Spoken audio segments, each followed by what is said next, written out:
What if I told you that the key to winning the air war over Europe wasn't some high-tech superweapon, but, well, something you'd probably just toss in the recycling? Yeah, I'm talking about a simple cylinder made of laminated paper and glue cooked up in a newspaper plant of all places. It sounds completely absurd, right? But this humble object saved thousands of lives, utterly broke the back of the German Luftwaffe, and fundamentally changed the course of World War II. This is the true story of the paper tank, and believe me, its lessons still echo in some really surprising ways today. So, here's how we're going to break down this incredible story. We'll start with the deadly, almost unsolvable equation the Allies were facing. Then we'll get into the wild paper gambit that was proposed to solve it. We'll ride along on the impossible first mission to Berlin and see how, in a single day, the entire sky changed. And then we'll really dig into the true impact of this unsung hero and its shocking legacy that, I promise you, affects your life right now. Okay, to really get why a paper tank became a war-winning weapon, you have to go back to the skies over Germany in 1943. It was a nightmare. The U.S. 8th Air Force had this strategy, high-altitude, daylight precision bombing. The idea was to surgically take out German industry. The reality? Well, the B-17 flying fortresses were being systematically slaughtered. Why? Because their fighter escorts, their little friends, simply couldn't fly far enough. They'd run low on gas and have to turn back long before the bombers reached their targets, leaving them completely exposed, at the mercy of the Luftwaffe. I want you to just listen to these words from Technical Sergeant Robert Morgan, a gunner on a B-17. Put yourself in his shoes. You're at 25,000 feet, it's freezing cold, the air is thin. You watch your fighter protection, your only real hope, waggle their wings and peel off, heading for home. And your heart just sinks, because you know exactly what's coming next. The moment they're gone, the German fighters appear, fresh, fully fueled and ready. And for 3 solid hours, you are, in his words, sitting ducks. That's not an exaggeration. That's the terrifying reality of flying deep into enemy territory with no one to watch your back. This single number tells a story of absolute catastrophe, 26%. On October 14, 1943, a day that became infamous as Black Thursday, the 8th Air Force sent a massive raid to hit ball-bearing factories in Schweinfurt. They lost 60 B-17s. That's 600 men in a single day, a loss rate of over a quarter of the attacking force. Think about that. That meant you had a 1 in 4 chance of not coming home from that one mission. This wasn't warfare, it was unsustainable slaughter. The daylight bombing campaign was literally bleeding to death in the skies over Germany, and everyone knew that unless they found a way to get those fighter escorts all the way to the target and back, the whole strategy was doomed. So, the Allies are facing this crisis that more guns or bigger engines just can't solve. It's a problem of pure physics, a problem of range. And the solution? It doesn't come from some top-secret aviation lab at Wright Field. No, the solution came from a company in London that printed newspapers. They were about to make one of the most audacious gambles of the war. Just look at this list of ingredients: laminated craft paper, resin glue, lacquer. I mean, it sounds more like an arts and crafts project than a piece of critical military hardware, right? But this was the brilliantly simple, low-tech answer to a very high-tech problem. The British had already been messing around with non-metallic tanks because they had a critical aluminum shortage. An American officer, a guy named Colonel Cass Huff, saw what they were doing, recognized the genius in it, and became the champion who pushed the idea forward. But you'd think everyone would jump on this amazing idea, right? Absolutely not. Back in the US, the top technical experts at Wright Field, the absolute center of American aviation engineering, were completely unconvinced. This quote is from their official assessment. They called the idea absolutely unfeasible. They were sure these paper tubes would leak or just fall apart mid-flight. And it's just such a classic innovation story, isn't it? The experts, the people who are supposed to know, say it's impossible. Meanwhile, the people on the front lines are desperate for any solution that might just work. So what exactly was this thing?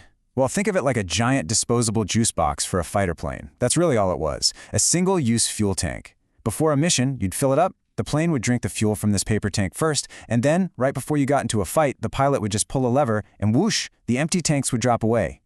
This left the fighter clean, light, and ready for combat.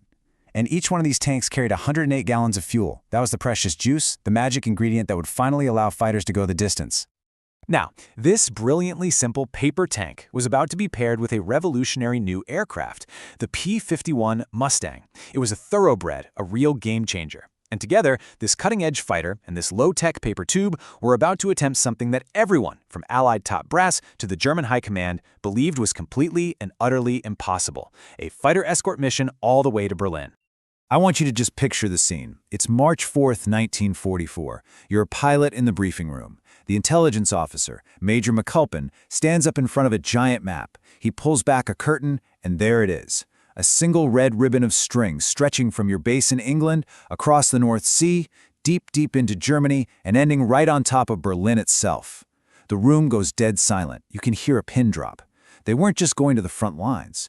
They were going to the very heart of the enemy empire, the Lion's Den, an 1,100-mile round trip. It had never been done before. And the clock is ticking from the very start. At 3 in the morning, ground crews are in the freezing dark, filling these paper tanks. They know the gasoline is already starting to break down the glue, so they only have a few hours to get them airborne. The Mustangs take off, climbing for hours, sipping fuel from their paper tanks. Then, as they approach Berlin, they reach the attack point. The pilots jettison the tanks, transforming their long-range cruisers into lethal dogfighters. And that afternoon, they returned to base. They had done it. They had made history. Now think about the impact of this on the other side. The psychological blow was just profound. This isn't propaganda. This is from the private diary of a German pilot, Heinz Knoke. He's in the air over his own capital city, and he is shocked to see American single-engine fighters. His commanders, his intelligence officers, had assured him this was impossible. And in that single moment, seeing those P-51s, his entire understanding of the air war was shattered. If they could be here, they could be anywhere. Nowhere was safe anymore. So on one side, you have total psychological shock. On the other side, just pure, unadulterated relief. Sergeant Dale Rice, a B-17 gunner, is nearing Berlin, bracing himself for that inevitable wave of attacks. And then he sees it. P-51s above them. One of the fighters even dives down and waggles its wings. A simple pilot's greeting that basically said, "We've got you, we're here."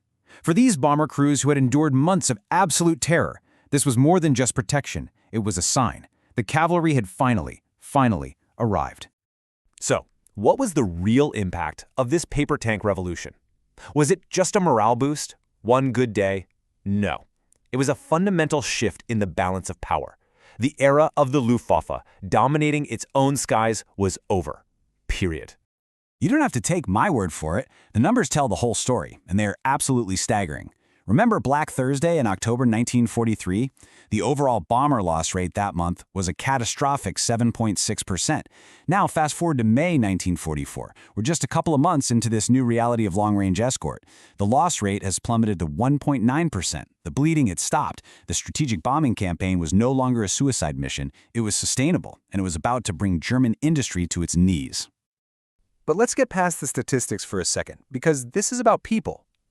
Post-war analysis concluded that long-range fighter escort made possible by this simple paper tank saved the lives of an estimated 8,000 American air crewmen.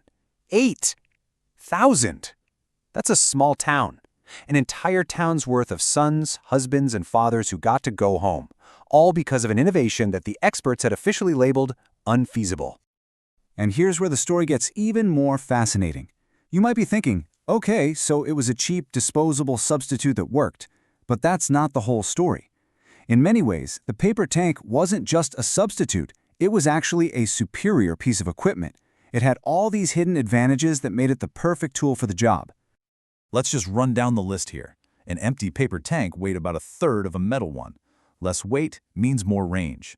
For shipping, they were a logistician's dream. You could pack 10 times as many flattened paper tanks into the same space as the bulky metal ones. And maybe most importantly, they didn't use precious aluminum, which was desperately needed to build the planes themselves. And, this is my favorite part, after they were dropped, they were biodegradable. They'd dissolve in the rain after a few months, unlike the metal tanks that littered European farms for decades. Okay, so the war ends. The paper tanks did their job. End of story, right? Not even close. The impact of this little disposable innovation continues to ripple through our world today in ways you would never expect. This is where the story connects directly to you. Seriously, the legacy of this paper tank is probably on your desk or in your pocket right now. Think about its core technology. Layers of a simple material, paper, bonded together with an advanced resin. Now, what's a printed circuit board? It's layers of fiberglass, bonded together with resin. It's the exact same fundamental principle. The humble paper tank is a direct ancestor of the green boards inside almost every electronic device you own. And the manufacturing tech? Those giant presses they used to shape the tanks were later repurposed to make consumer goods, like the wooden cabinets for the first generation of televisions. But the biggest lesson, the one Silicon Valley lives by, is that a simple, good enough solution that you can produce in huge numbers is often way more powerful than a perfect, complex solution that you can't. And you don't have to take my word for it. This quote is from Lieutenant Colonel John Landers, a guy who flew over 100 combat missions, many of them depending on these exact tanks. He calls it the unsung hero. And that's just perfect. It wasn't glamorous like a Mustang. It wasn't powerful like a bomb. It was a disposable paper container. But it was simple. It was cheap. And as he said, it was absolutely essential. And that really brings us to the final thought, the big takeaway from all this. The story of the paper tank is this powerful reminder that the most revolutionary solutions aren't always the most complicated or the most expensive. They often come from just looking at a problem differently, using simple things in a new way, and having the courage to push forward even when all the experts are telling you your idea is unfeasible. It really makes you wonder, doesn't it? What's the paper tank of our time? What simple, elegant, maybe even ridiculous-sounding idea are we all ignoring right now that might just hold the key to solving our biggest challenges?